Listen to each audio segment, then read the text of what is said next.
ओम साईं राम। हम अपने YouTube channel ऐसा भी होता है के माध्यम से साईं बाबा की एक सच्ची कहानी सुन रहे हैं।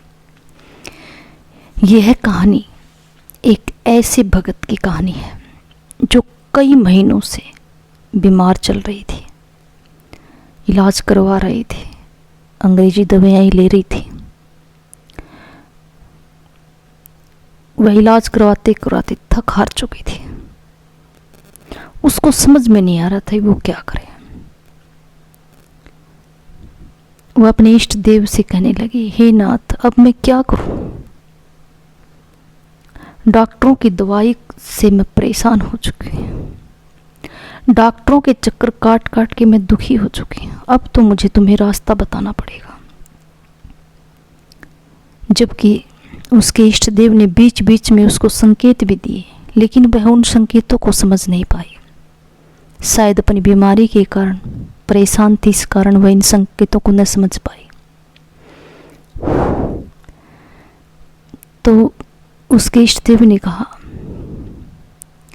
बेटी, तुम देसी दवाई लो जो तुम खुद बना सकती हो। और उसके इष्ट देव ने उसको दवाई बनाने की विधि बताई। और जो 2-3 महीने से लगातार दवाइयां ले रही थी, उन दवाइयों का उसको बिल्कुल भी असर नहीं हो रहा था। लेकिन बाबा ने जो दवाई बनाने की विधि बताई, रात को सपने में आकर पूरी विधि बताई। जब वह सुबह उठी तो उसने वह देसी दवाई तैयार की और उस दवाई को लेते ही वह 3 दिन में ठीक हो गई। तभी तो कहते हैं ना, साईं बाबा अपने भक्तों को दुखी नहीं देख सकते।